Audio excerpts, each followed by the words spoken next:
Hi வணக்கம். நான் உங்க திருப்பூர் இலக்கியா. இது வந்து கொஞ்ச நாளைக்கு முன்னாடி நான் லைவா எடுத்த வீடியோ தாங்க இது. இது வந்து நான் ஒரு இடத்துக்கு போயிருந்தேன். ஒரு பிளேஸ்க்கு போயிருந்தேன். எனக்கு சில மன சங்கடத்துக்காக அந்த இடத்துக்கு போயிட்டு வந்தா நல்லாயிருக்கும்ன்னு சொன்னாங்க. அந்த இடத்துல ஒரு கோவில் இருக்குங்க. பர்ட்டிகுலரா பார்த்தீங்கன்னா, அந்த கோவில்ல வந்து ஞாயிற்றுக்கிழமை, செவ்வாய்க்கிழமை, வியாழக்கிழமை 3 நாள் தான் இருக்கும். யாருக்காவது அந்த இடம் தெரியும்னா மறக்காம கமெண்ட் பண்ணுங்க. நீங்க கமெண்ட் பண்றத பொறுத்து தான் நான் எந்த இடத்துக்கு போனேங்கிறத உங்களுக்கு நான் பர்ட்டிகுலரா சொல்லுவேன். இது வந்து எதுக்கு இந்த வீடியோ நான் எடுத்தேன்னா, இந்த வீடியோ எடுக்கும்போது ஆக்சுவலா நான் அழுதுட்டேங்க. என் கூட வந்த சிஸ்டர் "என்ன குரங்குக்கெல்லாம் போய் அழுகுறீங்கன்னாங்க." அவங்கள பொறுத்தளவுக்கு அது குரங்கு. என்ன பொறுத்தளவுக்கு இது ஒரு உயிர். அத பாருங்க, மடியில வந்து தான் குழந்தைய அப்படியே புடிச்சுக்கிட்டு அந்த சாப்பாட்டுக்காக ஒவ்வொரு இலையா பிரிச்சு, பிரிச்சு பாக்குது. ஏன்னா, மனிதர்களுக்கே அங்க உணவு கிடைக்காது. ஏன்னா, மெயின் ரோட்லருந்து பார்த்தீங்கன்னா, கிட்டத்தட்ட 2 கிலோமீட்டர்ல ஒரு ஃபாரஸ்ட்ல இருக்கு அந்த கோயிலு.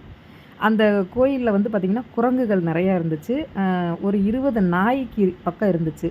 டிஃபன் கடைன்னு பார்த்தீங்கன்னா, ஒரு 2, 3 கடை தான் இருந்துச்சு. அதுல வந்து சாப்பாட்டுக்கு பாருங்க, இந்த நாய் அப்படியே அந்த ஒவ்வொரு இலையா பிரிச்சு, பிரிச்சு, பிரிச்சு, பிரிச்சு அப்படியே அந்த நாக்கால நக்குறப்ப எனக்கு அவ்ளோ கஷ்டம். அப்படி ஒரு அழுகை என்னால தாங்கவே முடியல. ஏதோ அந்த இடத்துல நான் பெத்த புள்ள அந்த இடத்துல இருந்த மாரி நான் உணர்ந்தேன். அந்த மாரி இந்த மாரி கஷ்டம்லாம் நாங்களும் பட்டு வந்திருக்கிறோம். பட் இத பார்க்கும்போது என்னோட ஆரம்பகால வாழ்க்கைக்கே கொண்டு போயிருச்சு. அங்க வந்து 20 நாய்க்குட்டிகள் இருக்கு. இந்த மாரி குரங்குகள் நெறைய இருக்கு. குரங்குகள் கூட அது மலைப்பகுதிங்கிறதுனால ஏதாவது பழம் இந்த மாரி எடுத்து சாப்பிட்டு பொழச்சுக்குன்னு வச்சுக்கோங்க. இந்த நாயெல்லாம் சாப்பாட்டுக்கு என்ன பண்ணும்னு நான் அவங்க கிட்ட கேட்குறேன். அவங்க சொல்றாங்க, மறுபடியும் எங்களுக்கு இங்கேருந்து 2 கிலோமீட்டர் போனா 300 வீடுகள் இருக்கு.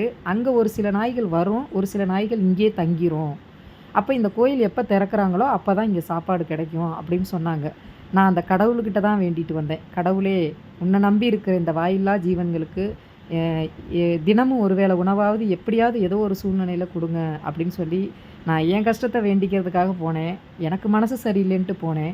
ஆனா, அங்க உள்ள இந்த வாயில்லாத ஜீவன்கள பார்த்தோன்னே, எனக்கு அப்படியே என் கண்ணுல ரத்தம் வராத ஒரு குறையா அவ்வளோ ஃபீல் பண்ணி, அவ்வளோ வேதனைப்பட்டு, அவ்வளோ அழுதுட்டு வந்தேன். அப்பதான் புரிஞ்சுக்கிட்டேன். நம்ம கஷ்டம்லாம் ஒரு கஷ்டமே இல்ல. நம்மள விட நம்மளாவது ஆடம்பர வாழ்க்கைக்காகவும், நம்மளோட அன்றாட வாழ்க்கைக்காகவும் போராடுறோம். ஆனா, இவங்க ஒரு வேள சோத்துக்காக எவ்வளோ கஷ்டப்படுறாங்க பாருங்க. இதெல்லாம் பார்த்துட்டு எல்லாரும் மாறுவீங்க, யாராவது மாறுவீங்கன்ற நம்பிக்கையில தான் இந்த வீடியோ போடுறேன். கண்டிப்பா மாறணுங்கிற நம்பிக்கையோட தான் இந்த வீடியோ நான் போஸ்ட் பண்றேன். நேத்து பாருங்க, என்னோட இன்னும் முன்னாடி வீடியோல பாருங்க, ஒரு டாக்குக்கு ஒரு மனிதனால விஷம் வைக்கப்பட்டு இன்னைக்கு அது இறந்து போயிருச்சு. அந்த மாரி தவற யாரும் செய்யாதீங்க. உங்கனால முடிஞ்சா, நீங்க ஒண்ணும் பெருசாலாம் செய்ய வேண்டாம்.